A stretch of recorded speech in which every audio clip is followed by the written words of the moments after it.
نحمده ونصلي على رسوله الكريم أما بعد فأعوذ بالله من الشيطان الرجيم بسم الله الرحمن الرحيم يا أيها الذين آمنوا ادخلوا في السلم كافة ولا تتبعوا خطوات الشيطان وقال تعالى في موضع آخر ما كان الله ليذر المؤمنين على ما أنتم عليه حتى يميز الخبيث من الطيب إلى آخر الآية صدق الله العظيم. قال النبي صلى الله عليه وسلم أشراف أمتي حملة القرآن أو كما قال عليه الصلاة والسلام. بزرگان محترم، عزیز دوستوں اور بزرگوں، اسٹیج پر موجود عظیم الشان علماء کرام، مدرسہ معاذ بن جبل بطرولی بازار کے اس سالانہ جلسے میں ہم سب کے مخدوم گرامی استاذ الاساتذہ حضرت اقدس مفتی محمد صالح صاحب اعظمی قاسمی ثاقبی ندوی حفظہ اللہ کی تشریف آوری باعث مسرت ہے. انشاءاللہ ہم سب کو حضرت مولانا کو سننا ہے. میں چند گزارشات لے کر آپ کی خدمت میں تھوڑی دیر کے لیے حاضر ہو گیا ہوں. دعا فرمائے اللہ پاک مجھے صحیح کہنے اور ہم سب کو سمجھنے کی توفیق نصیب فرمائے. میرے عزیز دوستو، ملک ہندوستان کے حالات خصوصاً اور عالم اسلام کے حالات عموماً اس وقت جس طرح کے ہیں وہ کسی سے مخفی نہیں ہے، کسی سے ڈھکی چھپی نہیں ہے. ہر باشعور اور اہل نظر اور تدبر کی نگاہ ڈالنے والا اچھی طرح سمجھ رہا ہے کہ عالم اسلام کی اس وقت موجودہ صورتحال کیا ہے. میں سمجھ رہا ہوں کہ آپ حضرات سمجھ رہے ہوں گے کہ میں کس جانب اشارہ کرنا چاہتا ہوں. چند باتیں عرض کروں کہ یہ زمین باوجود اپنی وسعت کے، یہ زمین باوجود اس کے کی وسعت رکھتی ہے اپنے اندر، ایک خاص طبقے پر تنگ کی جا رہی ہو. جہاں پر برقعے میں چلنے والی ہماری بہنیں اس وقت محفوظ نہ رہ سکی ہو، جہاں پر داڑھی اور ٹوپی میں چلنے والے چند بزرگ کو کچھ نوجوان اور کچھ ساڑھ اور کچھ آوارہ قسم کے لوگ راستے میں ایک بھیڑ کے ساتھ اس پر حملہ آور ہو جائے، پھر ایسے وقت میں ہمیں اور آپ کو سوچنا پڑے گا، ہمیں اور آپ کو سمجھنا پڑے گا کہ ہم اور آپ جس نبی کا کلمہ پڑھنے والے ہیں اس نبی نے 13 سالہ مکی زندگی سے ہمیں اور آپ کو کیا پیغام دیا ہے. ہمیں اور آپ کو ہر ممکن قرآن کی طرف رجوع کرنا چاہیے، ہر ممکن قرآن کی طرف ہمیں بڑھنا چاہیے. اور آقا مدنی حضرت محمد صلی اللہ علیہ وسلم کی سیرت طیبہ 13 سالہ مکی دور زندگی کے ایک ایک سبق کو بغور پڑھنا چاہیے، اور پڑھنا چاہیے ہمیں حضرت محمد صلی اللہ علیہ وسلم کے ان دیوانوں کو جنہیں ابو بکر و عمر کہا جاتا ہے، عثمان و علی کہا جاتا ہے، طلحہ و زبیر کہا جاتا ہے، سعد و سعید کہا جاتا ہے. ہمیں ان کو پڑھنا چاہیے کہ 13 سالہ مکی دور مکی زندگی میں حضرت محمد صلی اللہ علیہ وسلم ایسے حالات سے گزرے، آپ کے اصحاب ایسے حالات سے گزرے جس جگہ پر سجدے بھی ادا ہوتے ہو. مصلحت کے خانوں میں شیب ابی طالب کی مثال ہمارے سامنے موجود ہے، اصحاب بدر کی مثال ہمارے اور آپ کے سامنے موجود ہے، اصحاب حدیبیہ کی مثال ہمارے اور آپ کے سامنے موجود ہے. ہمیں اپنے مسائل کا حل وہاں سے تلاش کرنا چاہیے. اس روئے زمین پر ایک خاص طبقے کو جنہیں اس روئے زمین پر مسلمان کہا جاتا ہے، جنہیں اس روئے زمین پر کلمہ پڑھنے والا سمجھا جاتا ہے، جنہیں اس روئے زمین پر مسلمان کے نام سے جانا اور پہچانا جاتا ہے. کون سے وہ مظالم ہیں جو آج ہمارے اور آپ کے اوپر نہیں ہو رہے؟ بہرحال جب ہم نے بیماری بتا دی تو علاج بھی ہم ہی بتائیں گے. آئیے اس علاج کے لیے ہم قرآن کریم کی طرف رجوع کرتے ہیں اور یا ایھا الذین آمنوا ادخلوا فی السلم کافہ اس آیت کریمہ پر ہم دستک دیتے ہیں اور اللہ سے پوچھتے ہیں پیارے اللہ ایسے حالات میں جب زمین وسعت کے باوجود مجھ پر تنگ کر دی گئی اب مجھے کیا کرنا چاہیے؟ اللہ کہتا ہے میرے پیاروں میرے ایمان والے بندوں محمد الرسول اللہ کے کلمہ پڑھنے والے امتیوں اسلام میں پورے داخل ہو جاؤ. آدھا ٹیٹر آدھا بٹیر اللہ کو اچھا نہیں لگتا. آدھا ٹیٹر آدھا بٹیر اللہ کو پسند نہیں ہے. اپنے وجود پر اسلام نافذ کرو. اگر اپنے وجود پر اسلام نافذ نہیں کیا تو اپنی تحفظ کے لیے اپنی بقا کے لیے ہزار طاقتیں پیدا کر لو, ہزار کوششیں کر لو, ہزار راستے پیدا کر لو, ہمارا اور آپ کا تحفظ نہیں ہو سکتا.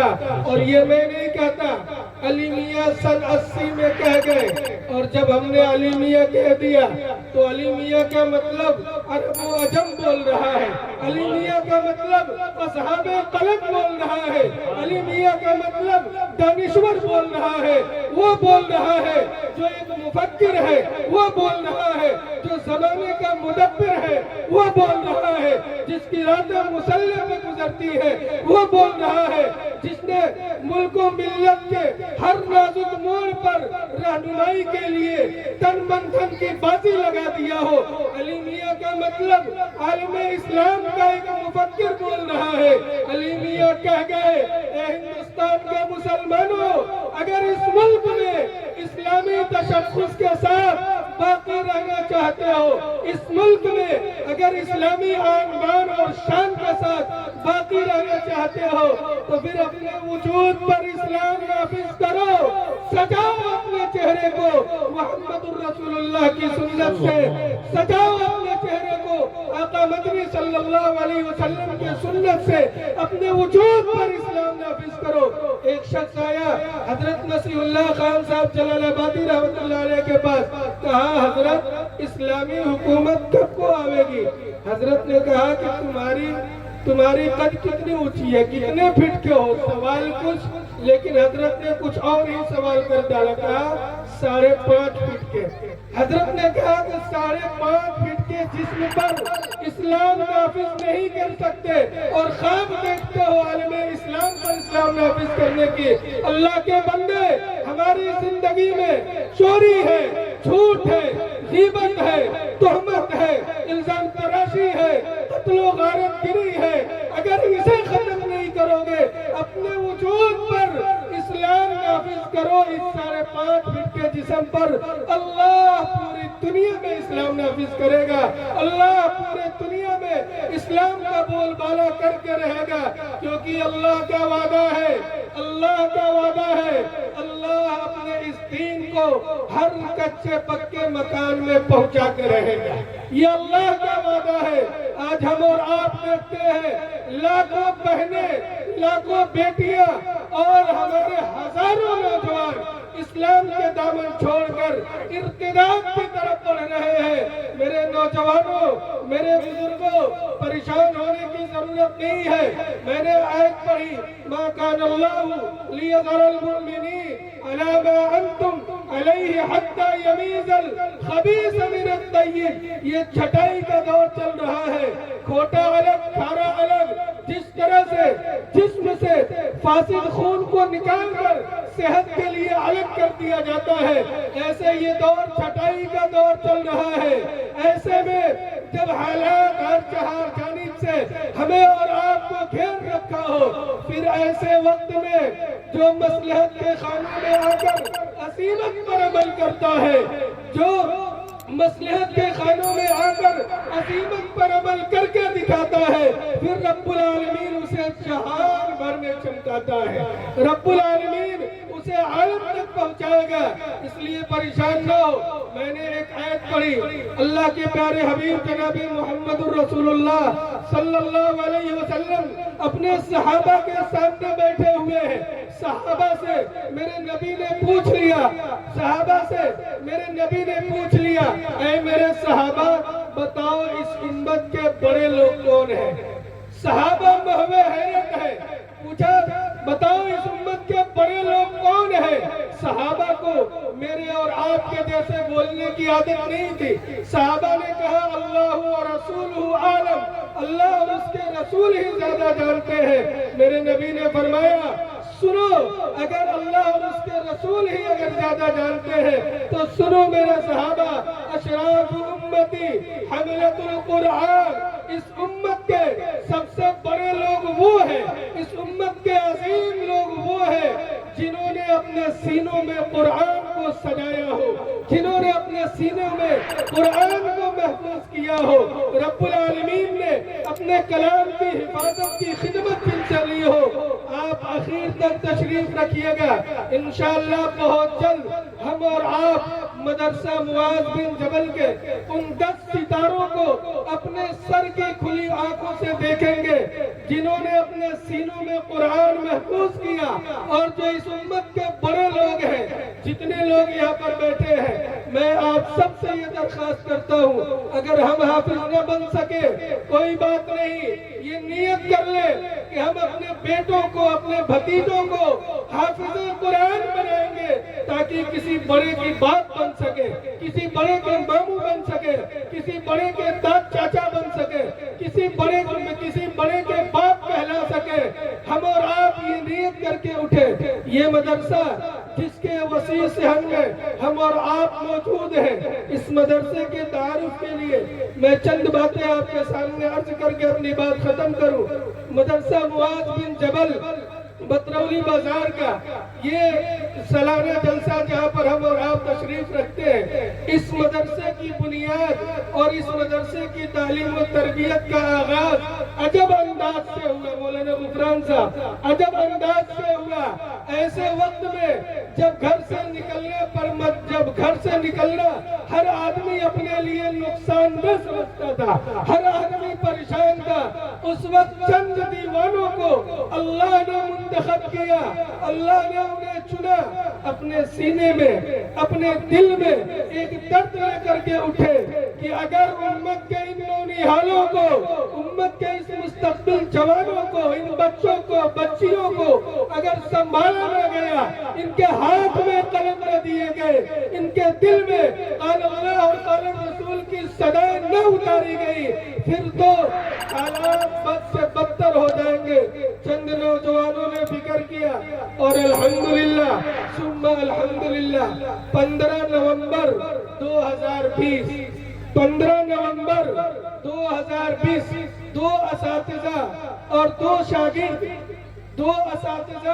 ہی شاگرد عزیزم محمد راشد سلمو اور محمد عمیر سلمو، اسی درمیان ان دو طلبہ نے حفظ شروع کیا، اسی وقت شروع کیا، اور پڑھائی کی یہ کہہ لیں تعلیم کی پہلی اینٹ پڑ گئی، تعلیم کی پہلی اینٹ پڑ گئی، اور یہیں سے آغاز ہوا۔ دھیرے دھیرے یہ مدرسہ اس جگہ پر پہنچا۔ بانی مدرسہ نے اپنے ہی مکان میں 3 معصوم بچوں کے ساتھ تعلیم قرآن کا آغاز کیا۔ انہی میں جن 2 بچوں کا ہم نے نام لیا، ان 2 بچوں نے قرآن کریم کی حفظ شروع کیا۔ یہ مختصر سا آغاز مگر اخلاص کے ساتھ جلد ہی برکتوں کا سبب بنا۔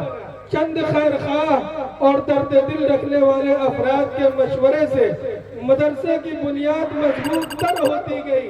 آج صرف چند برسوں میں یہ ادارہ ایک چھوٹی سی کوشش سے بڑھ کر ایک مکمل تعلیمی مرکز کی شکل اختیار کر چکا ہے۔ اب تک 10 بچے حفظ قرآن مکمل کر چکے ہیں، جبکہ ناظرہ کی سطح پر مولانا غفران صاحب 158 وہ بچیاں جو صرف کالج سے اور اسکول سے منسلک ہیں، ان بچیوں نے ناظرہ قرآن مکمل کیا۔ مدرسے کے دارالاقامہ اور ہاسٹل میں اس وقت 42 بچے مقیم ہیں، اس وقت 42 طلبہ مقیم ہیں، جبکہ مجموعی تعداد 145 تک پہنچ چکی ہے۔ ان میں سے 38 طلبہ فی الوقت حفظ قرآن کی راہ پر مصروف عمل ہے۔ ادارے کا ماہانہ خرچ ادارے کا سالانہ خرچ تقریباً 82,000 روپے ہے، جو چند مخلصین اور چند مخصوص لوگوں کے تعاون سے، چند مخصوص لوگوں کی مدد سے پورے کیے جاتے ہیں، جو سالانہ مہینے کے 82,000 روپے ہیں، سالانہ 10 لاکھ کے قریب بنتا ہے یا اس سے کچھ زائد۔ یہ تمام نظام محض چند مخلص اہل خیر کے تعاون سے چل رہا ہے، جو خاموشی سے اس کار خیر کو سہارا دے رہے ہیں، اور یہ قافلہ آگے بڑھ رہا ہے۔ مدرسے کے افتتاح کے موقع پر علم و دین سے وابستہ چند باوقار شخصیات شریک ہوئی، جو اس وقت ہمارے اور آپ کے اسٹیج پر بھی الحمدللہ موجود ہیں۔ حضرت مولانا انیس احمد صاحب، مولانا شمس الہدیٰ صاحب، اور یہ گنہگار مفتی محمد عظمت کشنگری، ان حضرات کی موجودگی نے اس دینی کام کو روحانی استحکام بخشا۔ مدرسہ معاذ بن جبل آج بھی اپنے مقصد پر قائم ہے، قرآن کریم کی تعلیم کو عام کرنا، دلوں کو اس کے نور سے منور کرنا، اور نئی نسل کو ایمان، علم اور عمل کی بنیاد پر تیار کرنا۔ یہ اس ادارے کا عظیم مقصد ہے، عظیم مقصد ہے۔ آخر میں ہم چلتے چلتے شکریہ ادا کرتے ہیں ناظم جلسہ حضرت مولانا غفران احمد صاحب قاسمی گورکھپوری دامت برکاتہم العالیہ کا، کہ حضرت کے پاس میں نے فون کیا اور محض ادنیٰ سی دعوت پر حضرت نے انتہائی محبت شفقت کا معاملہ فرماتے ہوئے ہماری ادنیٰ سی دعوت کو قبول کیا، اور ہمارے اس جلسے کے لیے اپنی قیمتی اوقات میں سے ایک وقت نکالا، اور اسٹیج پر بیٹھے ہوئے تمام علماء کرام کا ہم ممنون و مشکور ہیں، اور آپ حضرات کا بھی ممنون و مشکور ہے۔ اللہ پاک، میں دعا کرتا ہوں ان والدین اور سرپرستوں کو بہترین بدلہ دے جنہوں نے اس دور ظلمات میں اپنے نونہالوں کو حفظ قرآن کے لیے تیار کیا، اور ان اساتذہ کو بھی مبارکباد پیش کرتے ہیں جنہوں نے ان کو بنانے، سنوارنے، سجانے میں تن من دھن کی بازی لگا دی، اور ان 10 ستاروں کو آپ کے سامنے پیش کیا، اور چند معاونین اور مخلصین کو یہ پیغام دیا اس ادارے نے، اے میرے معاونین، اے میرے مخلصین، مدرسہ معاذ ابن جبل سے تعلق رکھنے والوں، غیور نوجوانوں، بزرگوں، ماں اور بہنوں، ہم نے تمہارے ایک نئے پیسے کو نقصان نہیں کیا ہے، ایک نئے پیسے کو ہم نے ضائع نہیں کیا ہے۔ ہم نے ان بچوں کو تیار کرنے میں آپ کی گاڑی کمائی کو لگایا ہے، تو یقیناً میرے لیے، آپ کے لیے، اور اس اہل مجمع کے لیے اور اہل بستی کے لیے ذخیرہ آخرت ہے، ذریعہ نجات ہے۔ اللہ مجھے کہنے اور سننے سے زیادہ عمل کی توفیق دے۔ وآخر دعوانا ان الحمدللہ رب العالمین۔